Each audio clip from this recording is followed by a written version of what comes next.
Hello and welcome again. Now we will talk about when we can use while loop and when we can use the for loop. So we will do the comparison of while and for loop. So for loop, when you can use for loop when you know how many time you have to repeat. For example, when we say for I in range 5, I know that it will go from 0 to 4. Okay, so that is, we already know that. So this is a good way that you can use for loop if you know how many times you will loop. For loop handles the counting automatically. Counting means it will start from 0, then it will go for the 1, it will change the variable to 2, and then 3 and 4, and. So it handles the counting automatically. Loop with range is easier and safer. Okay. Um, the loop for loop iterate over a finite number of elements. Yani the numbers are known. It's not like unknown. It's not like infinity. Because with the for loop, with the while loop, you may end up infinite loop. So the for loop with the range is easier and safer. So this is recommendable if you know how many times you want to loop, always go for the for loop. Now, when you don't know how many time you have to loop, okay, then while is the best one. So it will repeat until the condition uh, is false with the until if the condition is false. Otherwise, it will keep on repeating until the condition is true. So while x is less than 5, so it will continue until the condition is true. And keep in mind, until always work with a false. Okay, until always work with a false. This is like a negative part. So the while loop needs manual update. Manual update means when you have to make a counter, you have to update. And if you forgot, in case if you forgot the counter, you may end up in infinite loop. So we will see, inshallah. So if I say I have x is 0, and I say while x is less than um, x is less than 1, okay, print x. And I forgot x is equal to x plus 1. I forgot the loop. I forgot the increment. If I run this program, it will be an unlimited. Did you see that? It's continuing. It's continuing. You see here? It is continuing, going down, going down, going down until I break the program. So, so that is how it will be. So just in case if you forgot the counterpart, then it will end up in an endless loop, infinite loop. Okay, so we can use a break statement in a for loop. Okay, so let's try the for loop again. For x in range, and what is the range? It will start from 2 until 10. 10 means until 9, huh? 10 minus 1. Don't forget this part. So if x is equal to 7, I say break. And otherwise print x. So now tell me, in this program, how many times, what values it will be printing? Huh? What value it will be printing? It will print, x will be 2. So 2 is equal to 7? No, come down, print 2. Go back. The next value is 3. 3 is equal to 7? No, go back, print 3. Then 4. 4 is equal to 7? No, print 4. Go back again to the loop. 5. 5 is equal to 7? No, it will never come inside. So go back, go to print and print 5. 6. Next value is 6. 6 is equal to 7? No, print 6. Go back again. 7. X is 7. 7 is equal to 7? Yes, break. So it will break the program, break the loop, and it will go outside. So it will only print 2, 3, 4, 5, 6. So let's try this program. So I saved it and I run it. I can just make the screen clear and I can run this program. And you see that 2, 3, 4, 5, 6. 2, 3, 4, 5, 6, as we have seen here. And it will stop because x is equal to 7. As soon as it happens, it will stop the program. Now, we do have a continue in the for loop or wherever continue statement you can use in a for loop, you can use in a while loop. Similarly, break as well. You can use the break statement in a for loop, or you can use the break statement in while loop. Doesn't matter. So it is used for both purposes. So let's try that. If x is equal to 7, then I say continue. Now, what will happen in this case? So it will print 2 because x is 2, x is equal to 2 is equal to 7. No, come down, print 2. 3 is not equal is equal to 7. No, print 3. 4 is equal to 7. No. So it will never go to the continue until the condition is true. So it will print 4. Same is 5. Same is 6. 7. 7 is equal to 7. Yes, continue. It will go back to the loop. So it will then 8. 8 is equal to 7. No, print 8. You see that? And then 9. So it will skip 7. It will not come to the printing for the 7 because x is equal to 7. 7 is equal to 7. Continue. Go back to the loop. So instead of breaking, we are sending it back. So it will print 2, 3, 4, 5, 6, 8, and 9. So 7 is not printed, but all other numbers are printed. So let's try this code on the Python screen. I can run the code. So it printed 2, 3, 5, 2, 3, 4, 5, 6, 7 is skipped, 8 and 9. Okay, so that is how it will be. So we learn about break statement, we learn about continue statement. Once again, you can use the continue and break statement in the while loop and also in the for loop. So in both loops, you can use that. Okay, now we are going to count some specific value in a list. We'll count some specific value in a list. So for example, in this case, we have a string, I am a happy person. Okay, so this is my S is a string. S is a string.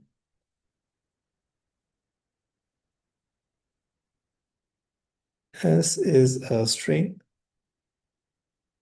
So this string is I am a happy person. So because it's a string, it will read one by one character. Read one by one character, one by one character. So first I will come and I'm checking for the value A.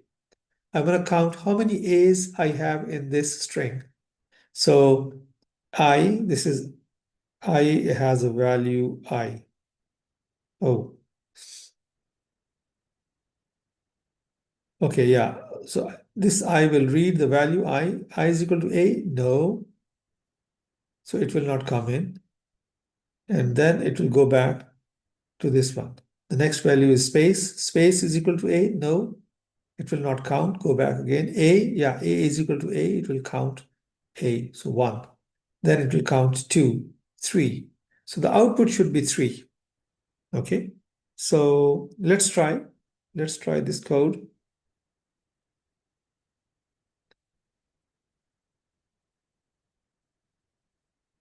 So here I say counter is equal to 0, and I say string string, my string. Okay, I can say my string is equal to I am a happy person. Okay, and then I have a for loop. I can use X in instead of X in my string, my string, colon.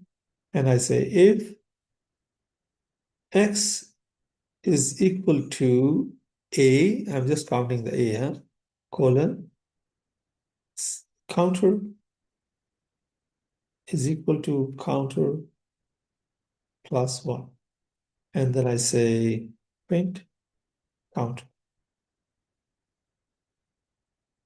So let's try clear the screen, and then I can run the code. It printed 3 because A comes how many times? 3 times. So let's try P. Let's try P. So P also comes 3 times. And if I say I want to count the capital P only comes 0 time. Okay, how many spaces I have? I can just keep it space.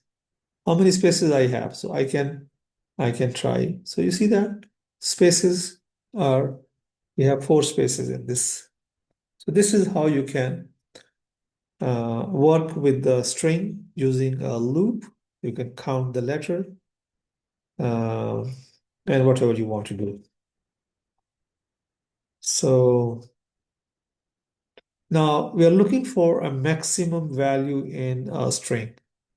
Okay, so uh, if you see here what we are doing here, so we have a counter is 0. Okay, do we need a counter here? I don't think so. So this is an extra statement. We don't need that counter. This is my string. Okay, and the big number is, the big character is, suppose I said space. By the way, space is the lowest one, huh?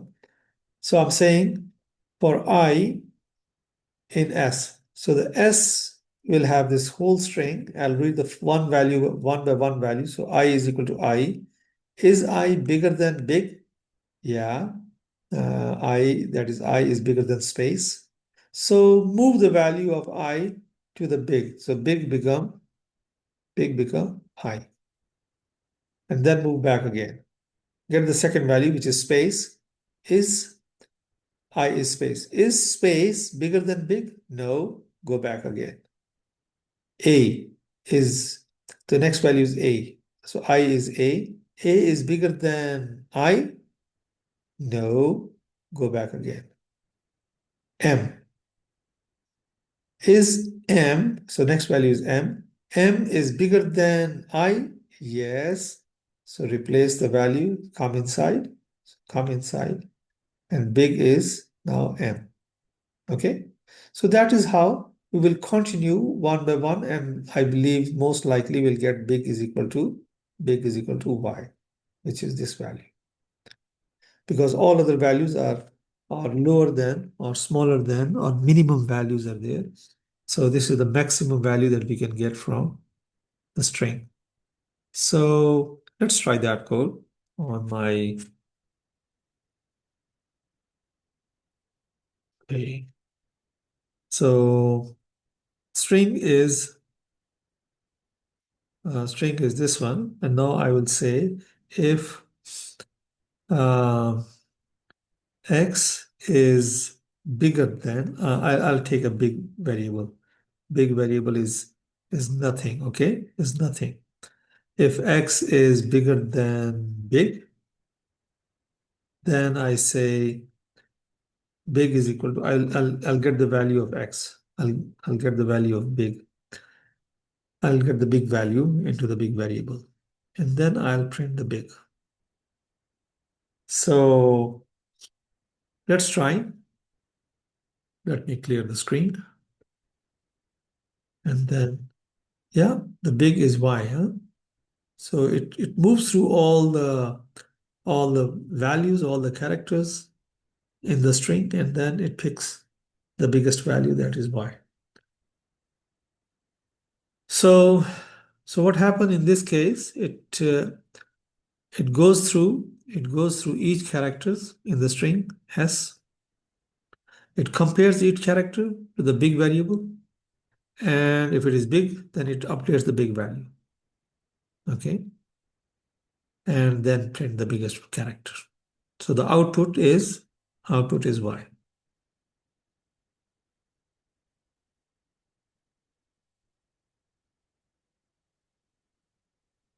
Okay, now we have, okay, this problem I want you guys to do by yourself. So what is happening in this one? So we are going to calculate average using a loop. So you have to write a Python program that calculates the average of a list of number using the loop. Okay, we have a list of number using the loop. So this is the list of number, okay? This is the list of the number.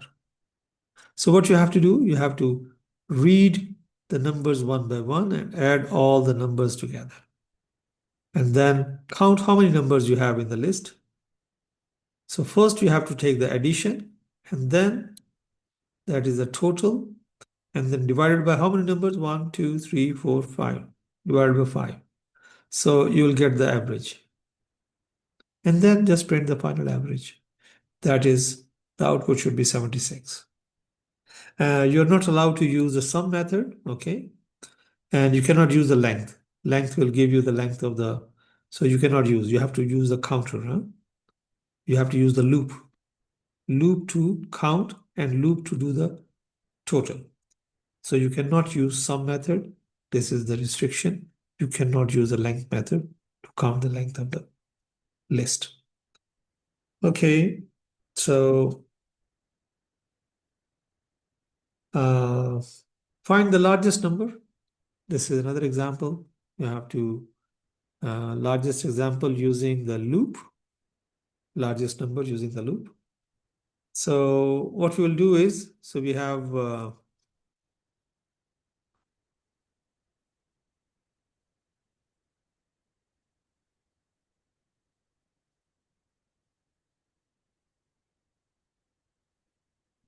so what we will do is, here we are doing the input, okay? So we have 0 is counter, okay? 0 is bigger than -1. Yeah, the condition is true, so it will come, the loop will come inside. We have large number is 0. So here the input is there, okay? So you'll take the value as an input and it will go to the n. So input is, for example, 10. So n is 10. N is bigger than the large number. N is bigger than the large number. Yeah, 10 is bigger than 0. 10 is bigger than 0. Yes. So the large number is changed to 10 now. Go back again and enter new value. So if you enter like 20, okay, it says n, 20 is bigger than large. Yes. So change the value. So the large is now 20. Large is now n, which is 20. Okay, now you enter a value 5. It goes back again here and go to the input. You enter the 5. Is 5 bigger than large? No. Khalas, go back again. Don't change the value. Don't update the value. Now you enter 0, minus 5. Minus 5 is bigger than -1? No. Close the loop, print the value, which is 20. So it will print largest number a 20. So let's try and see if it works in our scenario. So we have like n is equal to 0 and the large is equal to 0, and then while n is bigger than -1, colon, and I say if n is bigger than large, okay, if it is like there, if n is bigger, then change the value, update the value of the large. Otherwise, print, oh, let's try to print with the format string, huh? Largest number is curly brackets, bracket close, apostrophe close, and this is my large. So we forgot to take the input. N is equal to input. I can just send the message. Enter a number. Okay. So clear the screen, run the program again. Enter the number is 2. Okay, we are having something. Okay, because this is integer, this is a string. So the 2 is a string. And I'm trying to compare 2 as a string with the number. So we have to make it integer. Let's run it again. So 2, okay, it stored the 2 because it was 0 before, large was 0, now it becomes 2, and asking me for the another input. 4, sorry, in here, 4, okay, it kept the value 4. I say 1, it should still keep the value 4. 10, it should change the value to 10. And I say now -1. -1 is bigger than -1. No, that is false. So it should stop and it should say, okay, the largest number is 10, you see? So it is keeping the largest number into the large variable. And with -1, when we enter the -1, the condition becomes false. -1 is bigger than -1, condition is false. So it stops the program. So that's it for now. Thank you very much. I hope to see you in the next video. Assalamu alaikum wa rahmatullahi wa barakatuh.